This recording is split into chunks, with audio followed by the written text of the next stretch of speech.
네, 오늘은 너희는 가만히 있어 하나님 됨을 알지어다라는 제목으로 하나님 말씀 증거하도록 하겠습니다. 오늘 설교 제목이 나오죠. 섭리란 말 들어보셨을 거예요. 믿음이 없는 사람들은 우연이란 말을 씁니다. 우연히 그렇게 됐다. 살다 보니까 어쩌다 보니까 그렇게 됐다. 뭐 재수가 있다, 재수가 없다. 근데 우리가 믿는 하나님, 여러분들은 어떤 하나님 믿는지 모르겠습니다. 근데 정상적으로 이제 보통 믿을 때는 전지전능하신 하나님을 믿는다. 그러면 우연히 됐다라고 진지하게 생각할 수는 없겠죠. 모든 것은 하나님의 뜻 안에서 이루어지는 것이다. 이런 믿음이 있어야 되지 않습니까? 이걸 섭리라고 해요. 세상 속에서 이루어지는 하나님의 뜻. 이걸 말하는 겁니다. 나는 섭리를 믿습니다 하면은 거기에 여러 가지 뜻이 있어요. 나는 전지전능하신 하나님을 믿습니다. 하나님이 모든 것을 선하게 이끄실 것을 믿습니다. 내가 생각지도 못한 방식으로 이루실 것을 믿습니다. 뭐 이런 여러 가지 의미가 그 말 한마디에 함축되어 있는 거예요. 반대로 이런 하나님은 어때요? 자기가 미처 생각하지도 못한 일이 벌어져서 굉장히 당황하는 하나님, 아니면 무능력한 하나님, 그런 신을 믿을 이유는 없잖아요. 나보다 좀 더 나을 뿐이라면, 많이 낫다 하더라도 그냥 나랑 비교했을 때 좀 더 나을 뿐이라면 신이라고 부르기도 민망하죠. 전지전능하지 않다면 굳이 믿을 필요가 없다는 거예요. 그게 무슨 신이에요? 인간이 만들어낸 우상이라는 겁니다. 실제로 인간이 만든 여러 작품들 있잖아요. 뭐 소설, 만화, 영화 이런 것들 보면은 거기에 나오는 대부분의 신들이 그런 신들이죠. 그저 인간보다 좀 더 힘이 세고 아니면 좀 더 뛰어나고 그런 거를 신이라고 부르더라고요. 인간 수준에서 상상하다 보니까 자꾸만 그런 생각을 하는 겁니다. 하지만 성경이 계속 강조하고 있지 않습니까? 하나님의 생각은 인간과 비교할 수 없다. 오늘 말씀 8절에서 9절을 다시 함께 읽겠습니다. 8절 9절 시작. 이는 내 생각이 너희의 생각과 다르며 내 길은 너희의 길과 다름이니라. 여호와의 말씀이니라. 이는 하늘이 땅보다 높음 같이 내 길은 너희의 길보다 높으며 내 생각은 너희의 생각보다 높음이니라. 아멘. 하늘이 땅보다 높음 같이. 하늘에 끝이 있어요? 옛날에 하늘에 끝이 있다라고 생각하던 그런 사람도 있었는데 위로 계속 올라가면 한도 끝도 없이 계속 올라가죠. 혹시 등산해 보셨습니까? 등산. 산에 올라가는 거. 중간까지 올라가다 내려오는 거 말고 제가 어렸을 적에 집 근처에 장산이라는 데가 있었어요. 거기서 이제 산에 종종 올라갈 일이 있었는데 한참 올라가서 이제 거의 꼭대기 비슷한 곳에 딱 서면은 쫙 하면서 기장부터 이제 해운대, 광안리 거기가 쫙 펼쳐지는 거예요. 밑에서 그렇게 크게 보이던 것들, 아파트나 건물이나 얼마나 작고 사소하고 하찮게 보이는지 평소에 막 아웅다웅하면 사는 게 굉장히 한심하게 느껴지는 거예요. 엄청난 차이가 느껴집니다. 근데 제가 알아보니까 그렇게 높게 느껴지던 게 해발 630m밖에 안 돼요. 630m. 세계에서 제일 높다는 에베레스트. 거기 올라가면 다릅니까? 거기도 기껏 해봐야 1km도 안 돼요. 그 위로도 하늘은 끝없이 펼쳐져 있는 거예요. 우주로 나가면 인간의 상상을 넘어서는 엄청난 영역들이 나옵니다. 이처럼 하나님과 인간 사이에 비교할 수 없는 뭐 좀 더 낫고 이런 수준이 아니라 넘을 수 없는 엄청난 차이가 있다는 거죠. 중요한 거는 이 사실을 인정하느냐 아니면 어떻게든 하나님을 우리 인간 수준으로 끌어내려서 내가 한번 내 사고의 틀에 가두고 생각해 보겠다. 이런 차이가 있느냐는 거예요.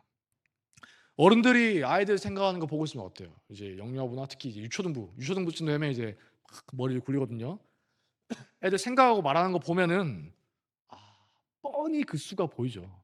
자기 나름으로는 굉장히 머리를 굴려서 막 쥐어짜내가지고 이러면 되겠지 생각하는 건데 어른들이 보면 너무 뻔해요. 한심하기도 합니다. 그만큼 이제 수준 차이가 나고 나도 다 해봤던 것들이니까. 근데 그 수준 차이라는 게 어때요?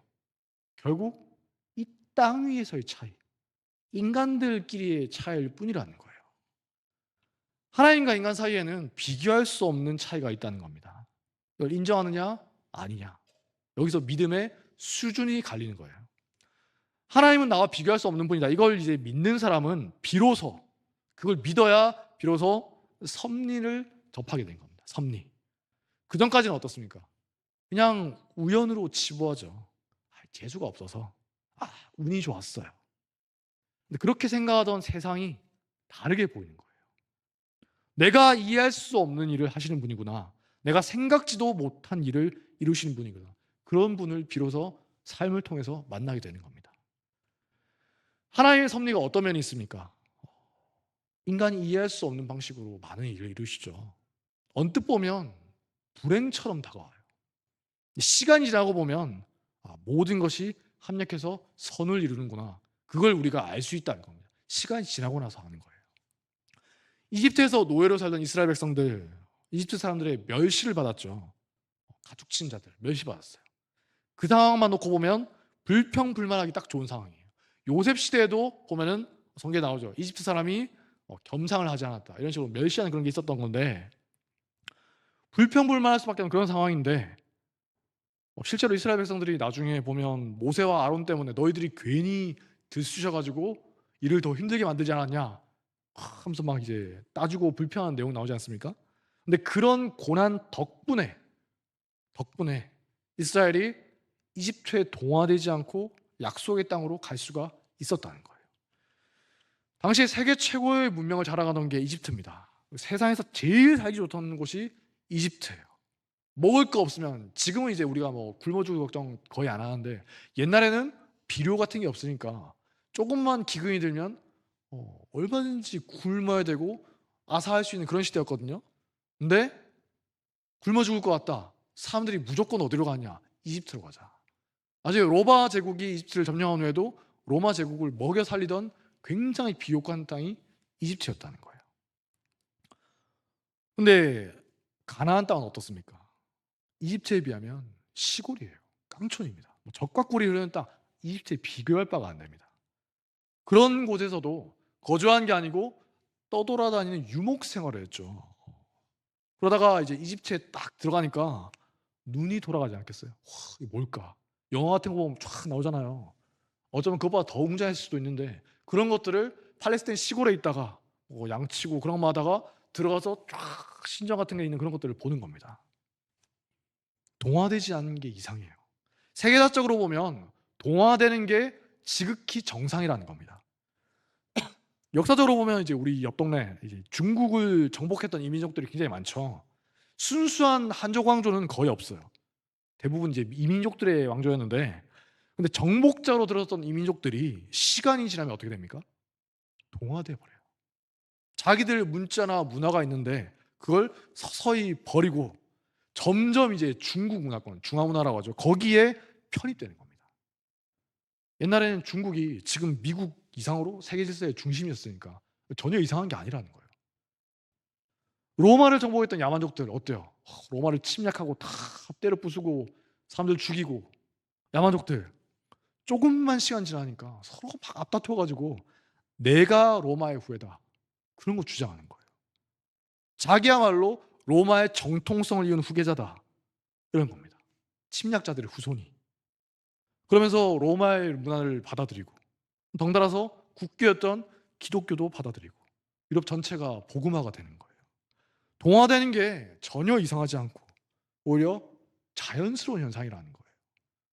근데 이스라엘은 이집트에 정말 오래 살았는데 이질적인 존재로 머물렀죠. 첫 번째는 가축 치는 자들이다. 가축을 친다. 그래서 멸시받으면서 고센 땅에 따로 떨어져 살았어요. 요셉이 애초에 올 때 그렇게 말하라고 했죠. 그럼 너희를 고센 땅에 따로 살게 할 것이다. 이집트의 문화의 영향을 조금 덜 받을 수가 있는 겁니다. 그리고 배척받았잖아요. 그 덕분에 동화되지 않을 수가 있었던 거예요. 심지어 동화되어 가던 사람, 혹은 이미 동화되어 버렸던 사람이라 할지라도 어때요? 저놈 저거 이스라엘 사람이다, 그러면서 출신을 추적해가지고 차별하고 노예로 전락시켰겠죠. 너 부모가, 조부모가 이스라엘인이잖아. 어디서 이집트 사람 행세야? 2차 대전 때 독일에서 어떤 일이 벌어집니까? 이미 한참 전에 독일인으로 동화가 됐어요. 독일 사람이에요. 근데도 혈통을 추적해가지고 몇 대 혈통을 추적해서 이놈이 유대인이구나, 다 잡아와라. 그래서 수용소에 잡아넣어서 노예처럼 굴렸죠. 이스라엘 백성에도 충분히 그런 일이 벌어졌을 거라는 겁니다. 또 노예 생활 얼마나 가혹해요. 그 환경 덕분에 출애굽할 생각을 할 수 있는 겁니다. 사는 게 편하면 누가 떠나겠어요. 바벨론에 끌려갔던 포로들 많이 끌려갔는데 상당수가 정착해서 수십 년 지나면서 그럭저럭 잘 살고 있다 보니까 돌아온 사람이 5% 정도밖에 안 됐다고 하죠. 굉장히 적었어요. 그게 인간의 본성이라는 겁니다. 편안함은 안주로 이어져요. 베드로도 말하잖아요. 주여 이곳이 좋사오니. 이상한 거 아니에요. 근데 하루하루가 고달픕니다. 언제까지 이렇게 살아야 되냐. 이집트 사람들이 미워해요. 그리고 멸시합니다. 안 나갈 수가 없는 거예요. 고난과 핍박이 하나님의 백성이란 정체성을 지키게 해준 정말 중요한 요소였다는 거예요. 나중에 이스라엘이 남유다 완전히 멸망하고 성전까지 철저하게 파괴됩니다. 모든 사람이 절망하는 거예요. 우리가 믿던 하나님 대체 어디 계시느냐. 하나님이 정말 계시다면 어떻게 약속의 민족을 버리실 수가 있느냐. 우리야 이제 예레미야서 읽으면서 예레미야가 진짜 선지자였구나 알고 있지만 그 시대 사람들이 볼 때는 여러 선지자 중에 한 명이 예레미야예요. 가짜 선지자들 많이 있었습니다. 그 사람들 예레미야 보면서 저놈이 사기꾼이다. 사람들이 헷갈리는 거예요.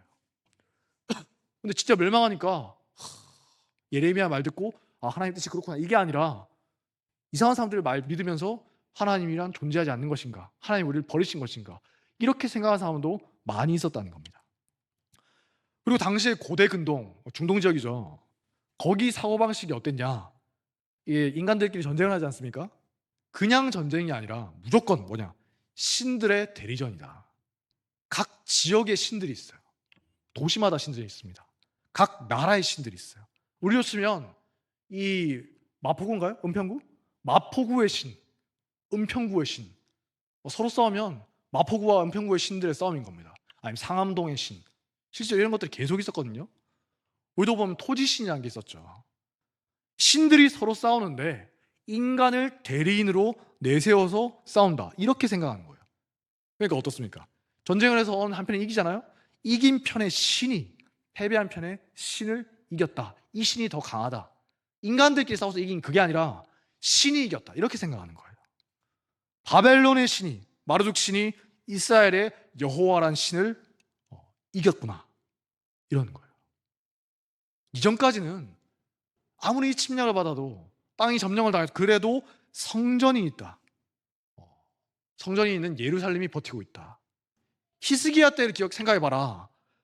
아수르가 다 점령했지만 하나님의 성전이 남아있으니까 하나님이 놀랍게 역전시켜 주지 않았느냐. 근데 이제 성전까지 다 파괴됐어요. 남는 게 없어요. 철저한 절망입니다. 하나님이 우리를 버리시는구나. 시간이 지나고 보니까 그 과정이 정화의 시간이었죠. 꼭 필요한 시간입니다. 구약 성경 읽어보시면 어때요? 제발 좀 그놈의 우상 숭배 좀 하지 마라. 하나님의 선지자들이 피를 토하듯이 외치지 않습니까? 이제 지겹도록 외쳐요. 그래도 도무지 끊지 못하던 게 우상 숭배예요. 잠깐 그만두나 싶다가 다시 유혹이 오고 불안이 오면, 그리고 세대가 바뀌면, 부모 세대는 잘 지켰다 하더라도 자식 세대가 되면 언제 그랬냐는 듯이 우상 숭배에 다시 빠지던 게 이스라엘 역사지 않습니까? 아무리 혼나고 하나님께 징계를 받아도 도무지 끊어내지 못하던 거예요. 이 지긋지긋한 민족의 고질병인 겁니다. 우리 한국 민족들은 냄비 뚜껑 같은 그런 거 이야기하지 않습니까? 민족들마다 많은 특성이 있잖아요. 이스라엘 백성의 고질병은 뭐냐? 우상 숭배다.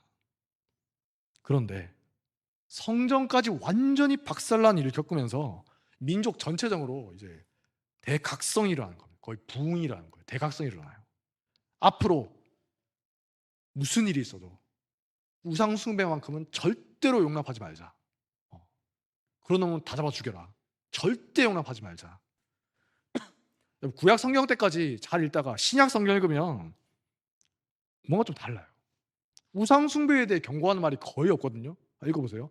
구약은 셀 수 없이 많이 나오는데 신약은 거의 없습니다. 신약 시대는 허용돼서 그렇습니까? 아니죠. 그 시대에는 우상 숭배가 거의 없어졌으니까 굳이 막 계속 이야기할 필요가 없다는 거예요. 신약 시대는 껍데기뿐인 종교성, 뭐 세속적인 사두개인이나 아니면 율법적이고 위선적인 바리새적인 태도가 문제되었던 거지. 구약 시대처럼 저희 부모님이 우상 숭배에 빠졌는데 어떻게 할까요? 그런 거는 보기가 힘들었던 거예요. 예루살렘이 멸망합니다. 성전이 파괴돼요. 포로기 수십 년을 거치면서 우상 숭배에 대해서 철저한 반성과 적개심이 생겨나는 거예요. 다른 건 몰라도 우상 숭배만큼은 절대로 안 돼. 우상 숭배하면 신명기 율법이 말한 것처럼 우리 조상들은 그냥 적당히 봐주고 넘어갔지만 같이 했지만 우상 숭배하면 부모가 자식을 죽이고 자식이 부모를 죽이는 한이 있더라도 절대 용납할 수 없다. 수백 년 동안 선지자들이 외치고 외쳐도 안 듣죠. 심지어 어떻습니까? 듣기 싫은 소리 한다. 선지자를 잡아가지고 막 두들겨 패고 잡아서 죽이기까지 하던 게 이스라엘인데 드디어 정신을 차린 거예요. 절대 끊어내지 못할 것 같은 민족적 고질병을 한 방에 끊어낸 겁니다. 중국 선교도가 비슷하다고 하죠.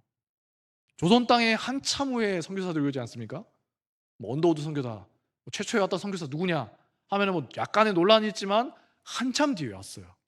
중국에는 훨씬 오래전부터 선교사들이 계속 파송되고 있었거든요. 로마 시대 때부터 중국을 알고 있었습니다. 그 넓은 땅, 많은 인구들, 저 나라를 복음 전도시키면 엄청난 그런 하나님의 나라의 영광이 되겠구나 그러면서 선교의 꿈을 키워왔던 거예요. 현실이 어떻습니까? 수천 년 동안 쌓여왔던 엄청난 미신들, 전통 문화들, 악습들, 고정관념 때문에 도무지 복음이 전파되지 않는 거예요. 믿는다 하는데도 나중에 한번 자세히 보면, 집에 가서 보면 어떻게 믿는가 보면 자기가 원래 믿던 거 적당히 막 섞어서 믿는 거예요. 혼합주의라고 하죠. 우리가 기독교인이라 하면서도 몰래 가서 점치고 무당 찾아가는 사람들 있다고 하지 않습니까? VIP들 중에 기독교인들이 많다고 하죠. 정신 나간 거예요. 성경에서 절대 하지 마라 금지하는 대표적인 잘못된 믿음이에요. 제대로 믿지를 않는 거예요. 중국에 간 선교사들이 아무리 외쳐도 사람들 머릿속을 꽉 채우고 있는 그 사상, 문화가 너무나 강력한 겁니다. 조상들로부터 내려오는 우리는 중화 문화야. 딱 그거 있잖아. 자부심, 오만함. 그러다가 이제 20세기 접어들어서 마오쩌둥이 공산당을 집권하면서 모든 선교사들 다 쫓아내죠. 공산주의가 무신론을 근본으로 한 건 알고 계시죠? 모든 종교를 적대시합니다. 말은 이제 막 종교의 자유가 있다 하는데 실제로는 전혀 아니에요. 수백 년 동안 쌓아왔던 선교 자산들 다 사라져요. 교회가 다 문을 닫고 폐쇄되고 선교사들은 다 추방됩니다. 다들 눈물을 흘리면서 한탄을 하는 거예요. 하나님이 이 중국 민족, 이 중국 땅을 버리시는 것인가? 근데 오랜 시간이 지나고 주계장막이라고 하죠. 이제 그 개방이 된 후에 다시 선교사들이 들어가 보니까 놀라운 상황이 벌어지죠. 이전에 중국인들 머리를 꽉 채우고 있던 그 미신적인 생각들, 전통적인 사고방식이 싹 사라진 거예요. 기독교만 탄압한 게 아니라 모든 종교를 다 쓸어버렸으니까. 게다가 종교만 탄압한 게 아니라 마오쩌둥이 어떻게 보면 고마운 분인데 문화 대혁명이라 해가지고 정말 끔찍한 일을 벌입니다. 부모가 자식을 고발하고 학생이 선생을 두들겨 패서 죽이고 모욕을 주고 온갖 전통과 권위를 다 때려 부수는 거예요. 중국에 존재하던 모든 전통과 권위가 사라지는 겁니다. 자기 손으로 자기들의 유산을 다 깨트리고 불태우고 없애는 거예요. 이거 역사학자들이 지금도 막 안타까워하는 게 뭐냐면 연구해야 되는데 자기들 손으로 다 때려 부순 거예요. 권위를 철저하게 말살하는 겁니다. 과거의 것들은 다 부르주아적인 것들이고 반동적인 것들이다. 새로운 정신을 심어야 된다. 하도 없애버려가지고 나중에 어떻습니까? 한국에 와서 배워가요. 유교에서 어떻게 가르쳤는지 우리나라에는 아무리 찾아봐도 자료가 없는데 보니까 한국에서는 퇴계이왕에서 내려온 그런 것들 있잖아요. 와서 유교에 대해서 배워가는 겁니다. 지금 자기들 문화를 홍보하는 것들 많지 않습니까? 뭐 중국 전통 무술, 소림사 무술도 그런 의혹을 받고 있는데 상당수가 대부분이 현대에 창작된 거예요. 또 형제가 먹던 만한전석 이런 거 있잖아요. 식사하는 거. 굉장히 화려한 게 있었다고 하는데 그 복구가 안 돼요. 자료를 다 불태워서 없애버리고, 그리고 그거 기억하고 있던 사람들 잡아서 죽이고, 사람들 다 숨어 살다가 죽어버린 거예요. 복구가 안 됩니다. 자기들도 지금 있는 게 많이 있잖아요. 진짜 옛날부터 내려오는 것이냐, 아니면 20세기에 허겁지겁 창작한 것이냐, 구분이 안 되는 거예요. 그냥 그럴듯하게 만든 거죠. 자기 조상들이 뭘 했느냐 기억도 못 하는 겁니다. 백지 상태가 되는 거예요. 그래서 선교사들이 들어가서 복음을 전하니까 스펀지가 물을 빨아들인 것처럼 쫙 복음을 받아들이기 시작하는 거예요. 조상들로부터 내려오던 그 복음을 가로막던 장애물들 다 사라져 있고, 자기들 스스로도, 중국 사람도 어때요? 대체 우리는 우리가 뭔가 믿고 의지해야 될 전통적인 거, 사상적인 거 없잖아요. 빈곤함을 느끼는 거예요. 모든 게 해체되고 사라져 있으니까 그리스도의 복음이 심겨지기 시작하니까 이걸 내가 붙들어야겠다, 이렇게 나오는 겁니다. 어떻습니까? 모든 게 다 끝났다, 하나님이 이 땅을 버리셨나 보다, 속단한 사람들이 많이 있었죠. 절망스럽게 보이던 현실입니다. 인간이 볼 때 지극히 절망적인 상황이었지만 하나님의 계획이 다 이루어지고 있었다는 거예요. 이처럼 하나님의 섭리는 인간이 이해할 수 없는 방식으로 이루어질 때가 정말 많다는 겁니다. 특히 이제 고난이라는 모습으로 포장돼서 올 때가 굉장히 많죠. 다 끝났구나, 앞이 막막한데 지나고 보면 그 시간이 큰 유익이 되고 인생의 전환점이 되는 경우가 굉장히 많다는 거예요. 제 동생 이야기를 들어봤더니 예전에 저한테 그런 말을 하는 거예요.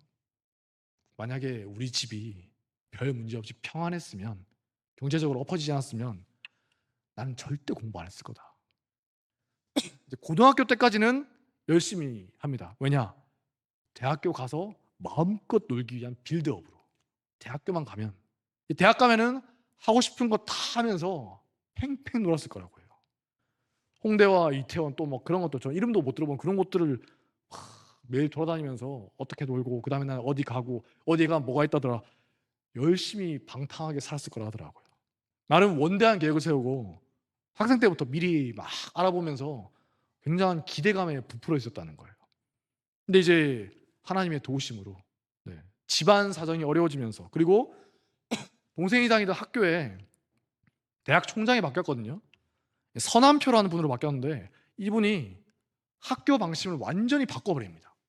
엄청나게 개혁을 해요. 절대 안주하게 만들지 않겠다.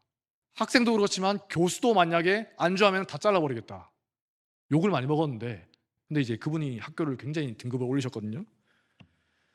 철저하게 성적에 따라서 장학금을 받도록 한 겁니다. 이전에는 그냥 입학만 하면 그냥 국가 장학금 받을 수가 있는데, 성적이 안 나오면 나중에 어떻게 되냐, 성적이 별로 안 나오면 다른 학교보다 훨씬 비싼 등록금을 다 내야 되는 거예요.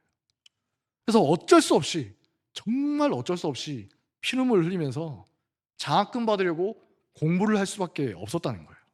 놀고 있다가 쫓겨나니까.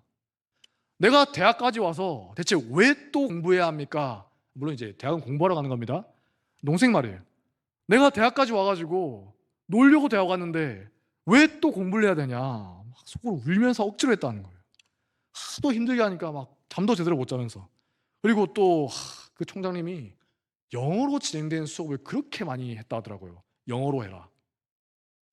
강제로 영어 공부를 해야 되는 겁니다. 무슨 소리 하는지 알아듣고 발표해야 되니까. 그때는 이렇게 생각했다 하더라고요. 내가 한국에 살 건데 내가 대체 이걸 왜 하고 있어야 되냐, 회의감이 들었다는 거예요. 나중에 어떻게 쓸까 전혀 몰랐어요. 공부하는 중에도 계속 어려움이 닥쳐옵니다. 특히 이제 믿던 사람들한테 배신당하는 경험을 몇 번 겪어요. 그리고 모함을 받습니다.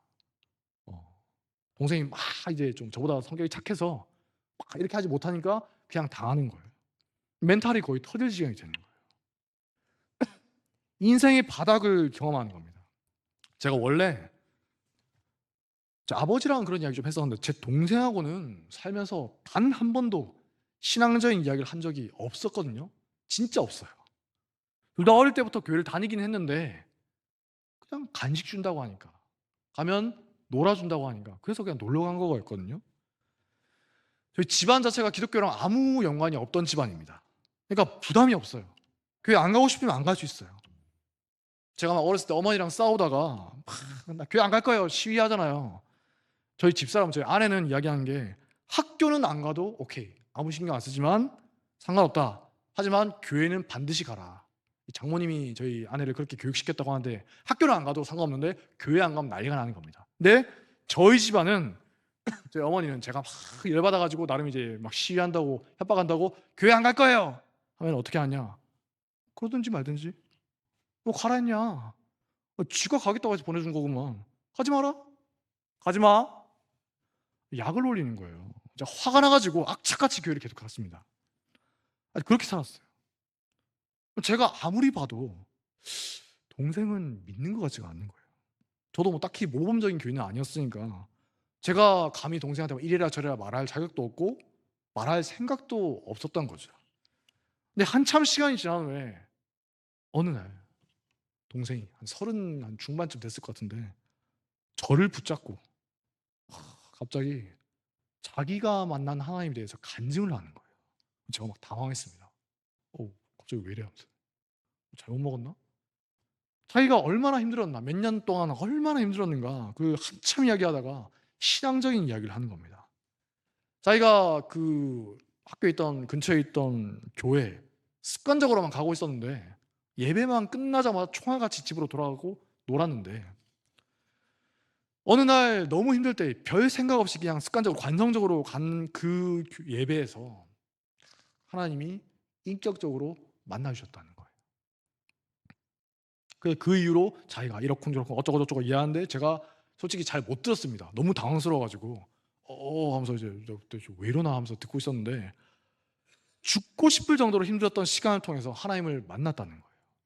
그럴 시간이 없었으면 지금쯤 열심히 놀고 계셨겠죠. 홍대 근처에서 몇 번 마주쳤을 겁니다. 믿던 사람들에게 배신당하고 갈 곳도 없어진 그런 상황에서 그때 저한테 자기 사정을 담담하게, 정말 담담하게 말하던 그 모습이 지금도 기억이 나요.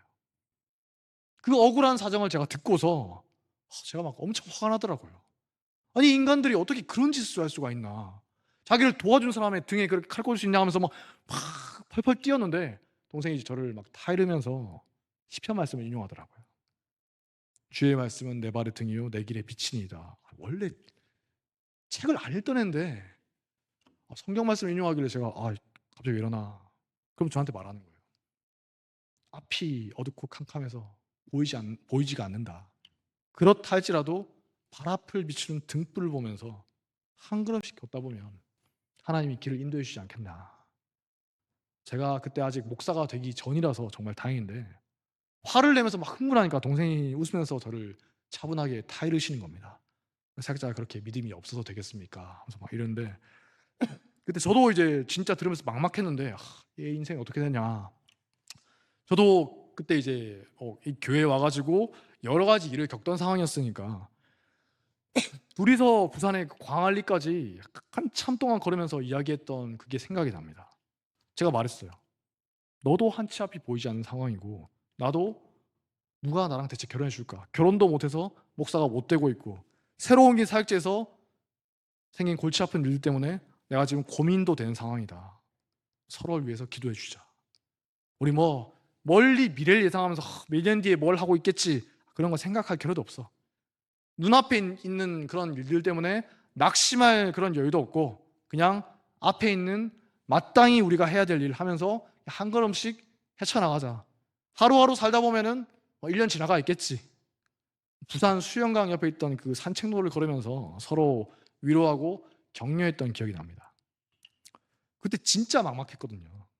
몇 년 동안 계속 고생을 했어요. 근데 어쩌다 보니까 이제 동생을 좋게 봤던 어떤 몇몇 분들의 추천을 받아서 이제 지금은 이제 미국의 아르곤 연구소라고 이제 국립연구소에 가서 근무 중인데 그 선원표 총장 때문에 억지로 했던 공부가 특히 내가 대체 이걸 왜 해야 되냐. 영어 공부 억지로 한 것 때문에 큰 도움이 됐다는 거예요. 들어보니까 거기선 그냥 연구만 하고 일만 하면 된다 하더라고요. 쓸데없이 대학 다니시는 분 아시죠? 쓸데없이 뭐 정치를 해야 되고 인간관계에 골치 해야 되고 그런 거 신경 쓰지 말고 그냥 일하면서 딸 키우면서 행복하게 살고 있습니다. 웃긴 거는 그때 몇몇 분들이 추천하고 도와줬다 했잖아요. 그 사람들 중에 한 명이 누구냐 저한테 막 웃으면서 이야기하더라고요. 자기가 석박사 과정할 때 그렇게 자기를 힘들게 하던 선배였대요. 엄청 예민하고 깐깐하게 굴어가지고 사람들 다 피하고 자기도 진짜 스트레스 엄청 받았다고 하는데 그게 미안해서인지 아니면 그 사람의 불시험을 통과한 사람이 유일하게 동생밖에 없어서 그런지 적극적으로 막 도와줬다 하더라고요. 미국 가서도 야 내가 도와줄게 하면서 막. 예전에 제가 너 한국 언제 돌아올 거냐 이렇게 물어보고 했었는데 이제는 제가 동생한테 그렇게 말합니다. 그냥 거기 살아도 상관없을 것 같다.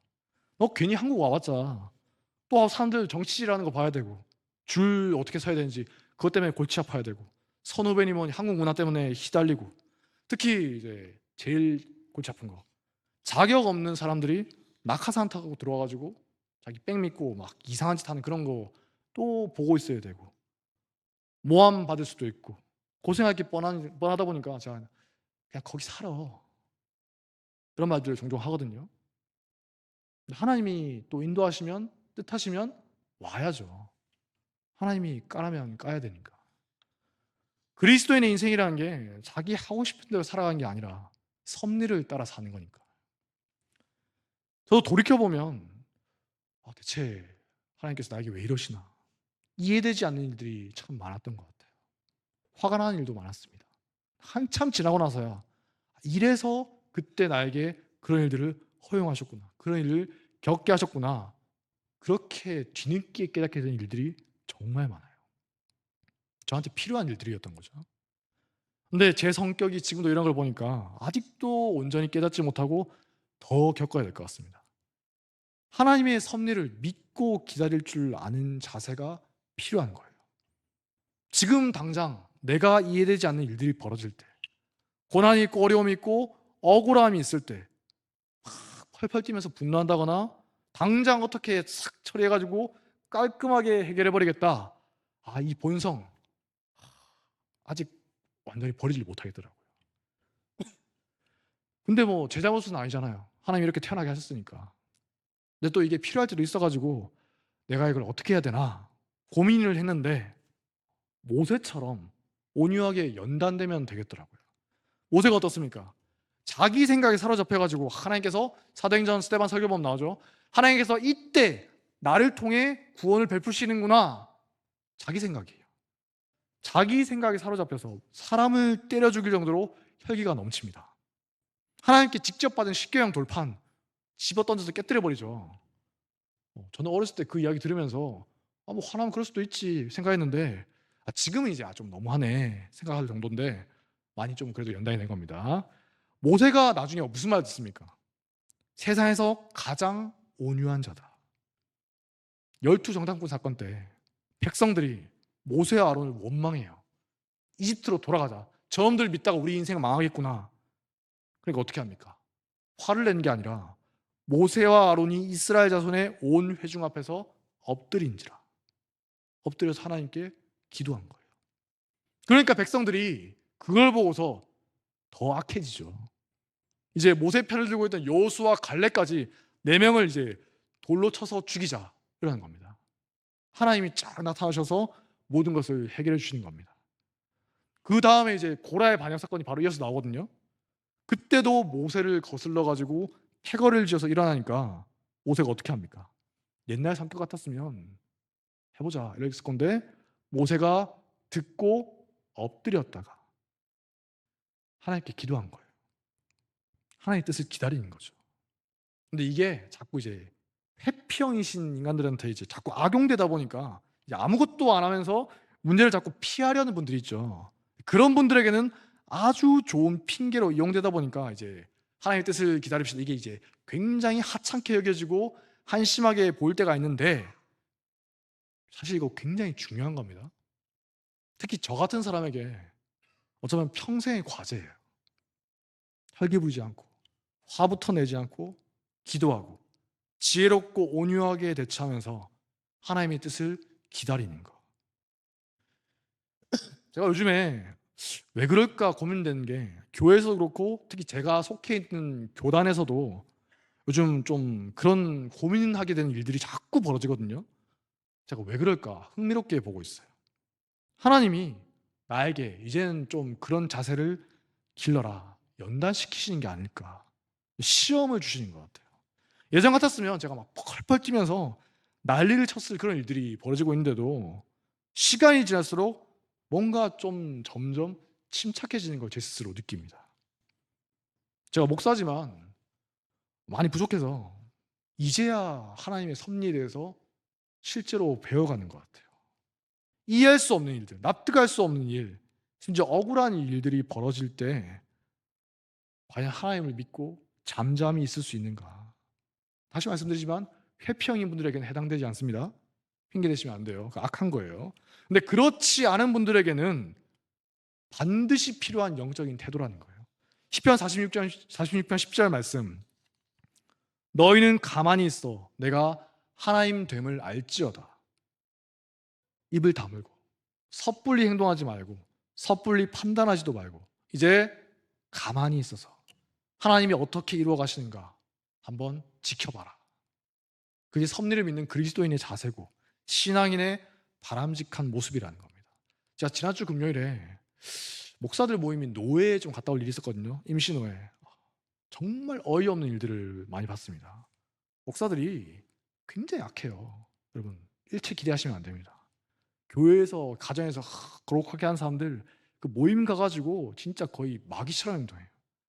온갖 폐악질을 부리고 욕심대로 하려고 하고 거짓말을 아무렇지 않게 하고. 와, 대단해요. 아무렇지 않게 말 바꾸고 패거리를 지어서 정치질하고. 목사도 전혀 다를 게 없습니다. 교인보다 심하면 심했지. 저는 이런 말 있죠. 교인들이 목사보다 더 악하다. 저는 교인들이 목사보다 악하다는 말 절대 안 믿습니다. 제가 목사들의 그런 모습들을 듣기도 듣고 하도 봐가지고 그런지 솔직히 평균적으로 보면 교인들이 목사보다 훨씬 나아요. 제가 자신 있게 말할 수 있습니다. 예수님도 말씀하셨잖아요. 목사들 중에 지옥 갈 놈들이 많다. 주여주여 자들 중에 아니다. 막 보면은 막 열심히 모두 하지 않았습니까? 보면은 거의 목회자급 그런 사람들이에요. 근데 그런 놈들 중에 지옥 갈 놈들이 득식을 하다. 근데 그런 모습을 바로 앞에서 보면서도 이상할 만큼 침착해지더라고요. 이제는 하나님께서 어떻게 하실지 내가 한번 지켜보자. 오래 묵은 문제들, 도무지 해결되지 않던 저 문제들을 하나님께서 어떻게 해결하실까 한번 기다려봐야겠다. 그럼 기도를 하는 거예요. 하나님, 이제 제가 기다리는 법을 배우겠습니다. 저에게 믿음을 주시고 온유함과 침착함과 신중함을 주시옵소서. 최근에 제 기도 제목이에요. 여러분도 저와 함께 섭리를 배워나가시기 바랍니다. 바울이 고린도전서 1장에서 말하잖아요. 하나님의 어리석음이 사람보다 지혜롭고 하나님의 약하심이 사람보다 강하니라. 이 말씀 믿으십니까? 저는 이 주제로 설교는 많이 하는데 돌이켜보면 제가 말로만 고백하고 머리로만 알면서 실제로 제대로 믿지는 못했던 것 같아요. 타고난 본성이 다혈질이라서 정말 어렵습니다. 이제서야 천천히 배워가는 거예요. 여러분 중엔 저보다 나은 분들이 분명히 있을 겁니다. 제가 보니까 문제를 회피하기 위한 핑계로 사용하는 분이 아니라 정말 하나님의 뜻을 기다릴 줄 아는 훌륭한 분들이 우리 교회에 많이 있더라고요. 그분들이 저를 위해서 기도해 주시는 분도 있거든요. 이제야 조금씩 열매를 맺는 것 같아요. 우리 인생 가운데 여러 문제가 닥쳐올 때, 이해할 수 없는 일이 벌어지고 억울한 상황이 왔을 때 낙심하거나 속단하지 말고 지혜롭고 온유하게 대처하고 기도하면서 잠잠히 있어 하나님이 어떻게 이끌어 가시는가 바라보는 성도가 되시길 바랍니다. 너희는 가만히 있어 내가 하나님 됨을 알지어다. 이 말씀이 우리 삶을 지배하고 우리 교회를 이끌어가는 살아있는 말씀이 되길 주님의 이름으로 축복합니다. 자리에서 일어나겠습니다. 누구도 본 적이 없는 찬양하겠습니다.